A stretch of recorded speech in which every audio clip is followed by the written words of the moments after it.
तारीख को जो मंगलवार पड़ रहा है ये नौमी युक्त मंगल पड़ रहा है, पुरुषोत्तम मास की कृष्ण पक्ष की नौमी युक्त। इसके बाद जो है कई वर्षों बाद ऐसा योग बनकर कहीं ना कहीं आएगा।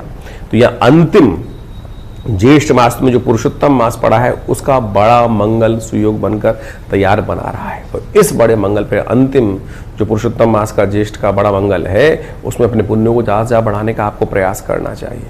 फिर पता नहीं कितने वर्षों बाद पुरुषोत्तम मास तो 1.5 साल करीब 2.5 साल बाद आ ही जाएगा, लेकिन जेठ के महीने में नहीं आएगा। जब जेठ के महीने में तो पता नहीं कब प्राप्त होने का योग बनेगा। तो ऐसे में कहा जाता है कि इस जेठ के मंगल में जब पुरुषोत्तम मास के समय में जेठ का महीने पड़ जाए और ऐसे में बड़े मंगल का सहस्त्र गुना अधिक प्रभाव उत्पन्न करने के योग बनाते हैं। एक छोटी सी प्रार्थना, एक छोटा सा पुण्य कई गुना अधिक। और आपकी राशि के दृष्टिकोण से देखा जाए तो इस वक्त जो ग्रहों की युति चल रही है वो कहीं ना कहीं थोड़े से अनिष्टकारी ग्रहों का प्रभाव जिनका है, चाहे वो मंगल है, चाहे वो कहीं ना कहीं शनि चल रहे हैं या राहु का भ्रमात्मक स्थिति है, उन सबको ठीक करने के लिए हनुमान जी कृपा विशेष तौर पर चाहिए। हनुमान जी कृपा जब चल जाती है तो सारे इंद्रजाल, सारे के सारे नेगेटिव प्रभाव, सारे कहीं ना कहीं जो ग्रहों का दुष्ट प्रभाव है वो कहीं ना कहीं आपको रक्षा करने के सुयोग बना देता है।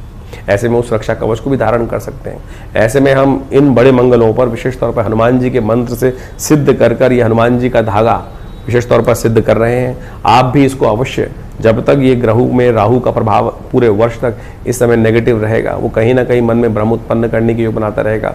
और ऐसे में हनुमान जी कृपा प्राप्त कर इस सुंदर हनुमान जी के रक्षा कवच धागे को धारण करने का प्रयास करें। हनुमान जी कृपा से ये अवश्य कहीं ना कहीं आपकी रक्षा करने का सुयोग बनाएगा ही बनाएगा। और साथ साथ इस दिन सुंदरकांड का पाठ अवश्य करें, हनुमान चालीसा का पाठ अवश्य करें। अंतिम बड़ा मंगल है तो विशेष तौर पर हमने विवेकानंद आश्रम पर भी बड़ा कार्यक्रम रखा है। जो सुंदरकांड का पाठ रहेगा, हनुमान जी का यज्ञ रहेगा, हनुमान जी को चोला चढ़ेगा, सवा मनी का भोग रहेगा। आप सब स्वयं भी उसमें भाग ले सकते हैं, अपने नाम से करा सकते हैं। और महान पुण्य के अवसर पर घर में बैठ के खुद भी करिए तो विशेष तौर पर करेंगे तो कहीं ना कहीं लाभ मिलेगा। ग्रहों के नेगेटिव प्रभाव से बचने का सुरास्ता अपने आप प्राप्त होगा।